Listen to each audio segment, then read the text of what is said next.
The school year goes by in a flurry. Winter break comes, and it's so nice to have the kids back around the house for a couple weeks. Yeah, it's really nice, isn't it? Until you realize it's cold. You've played with all the new toys, and everyone is grinding your teeth as bored. you said that. It's really nice. They're bored.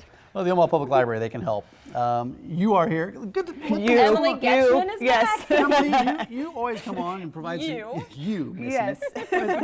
provide some good things to do for our families around this time of year. Yeah, it sounds like you guys have some experience with this I'm bored thing that's man. going on. So when they're locked inside. You know, I always tell people, like, this is kind of the library's quiet time of year, but it's really not. We always still have more stuff to do. So as soon as Christmas is over, the winter break activities begin. So the Christmas activities are winding down. They're now winding down. I go straight from here to an out and about story time outside at Pettit's on 156th and Pacific. So that'll be really fun. What's that all about?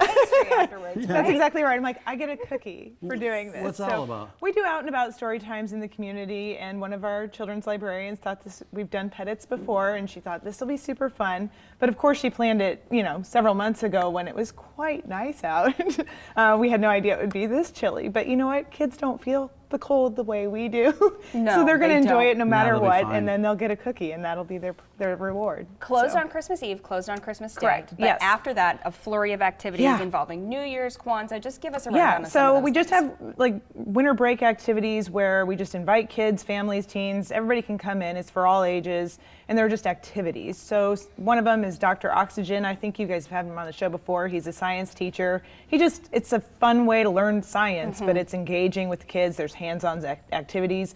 The zoo is coming in, so I don't know what they're bringing, but they're Maybe going to have things for kids to learn and also be entertained. That's why, they always have something good. They never disappoint. Yeah, and then we have just regular winter break fun days. So like make stuff, crafts, read, story times. I mean, there's a whole bunch, as you can see right here. I see escape room on Escape room. So you're familiar with the escape rooms. Adults Correct, do this yep. for fun, but we are doing this at our Millard branch on 4 consecutive days. So kids do have to register for that because they can only have so many in a room per time, but they have to solve the clues, and that's how they get out. And that's just at our Millard branch. So you're going to lock up my kids away from me? I mean, Is that correct? it's not exactly locked, but yeah. Yeah, that's pretty much right. What ages is that activity appropriate for? I am She's got her guessing cheat that sheet is right just there. for kids. Yeah, Right. just for younger kids. So once you hit teens, you're out. And then we're creeping into New Year's Eve. Correct. You have some things planned for New Year's Eve. So New Year's Eve, that's for families with younger children that don't necessarily stay up for the midnight hour for their celebration. And actually it's on Saturday the 30th this year. It's at our Saddlebrook branch. So it's the day before. Correct, and this is one of the kids enjoying it last year because we have balloons hanging suspended from the ceiling and he was just waiting for those to drop. It's a lot of fun, but they have dancing, they have the balloons, they have crafts. I mean, they get in the community center there at Saddlebrook and get to play with all sorts of stuff. So it's a really good time, and I left there last year just smiling ear to ear because everybody had a great time. That's from our Kwanzaa event, the picture that you saw last. That's at our Washington branch. So Kwanzaa starts the day after Christmas. It lasts 1 week.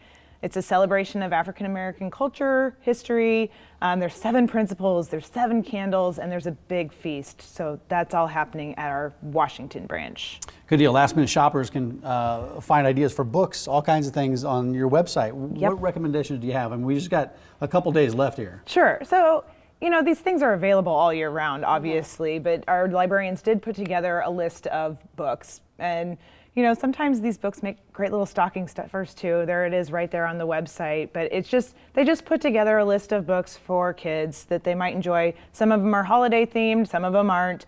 But they're always just great ideas because people struggle, especially if they don't have children.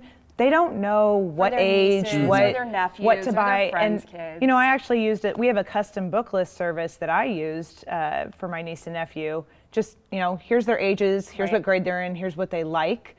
Can you recommend some books? And I got a whole list of books to go get for the kids. Well, and along with that particular article also has the most popular toys from your toy library. And people may not realize you can check out toys from the library too. You guys have so much cool free stuff. Right. But they're cool toys. They're imaginative toys, things educational like Magnaform. toys. Right. So even if you're looking for a toy gift that's maybe something that'll get a kid thinking, I definitely would recommend going to the website and checking out that gift guide, especially if you're like me and you still have shopping to do. Right. And, it's also like, hey, try this before you buy. A lot of people are like, you give kids these toys and then you take them away. I'm like, you can go get the toys again.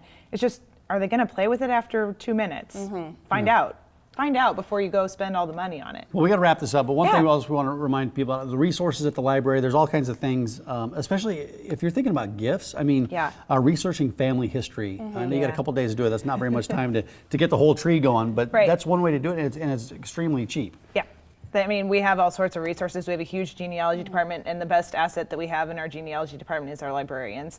I mean, you can get started on that family tree, and then you're going to hit a stumbling block. So they can help you to that next step. And we have a lot of volunteers that help with that too. And it's all free. You have a visit scheduled. You won't be here, but somebody else from the library will. And we're going to be talking more about New Year's resolutions and how the library can help those. And new businesses. Fantastic. And I brought you guys our 2018 literacy calendar. You can pick a copy of this up at your library, but I brought some for you because you have little ones too. Yes, we do. That's correct. Emily, have a good Christmas. Enjoy. Thank you. Merry Christmas. You Thank too. you. All right, Johnny Beaner.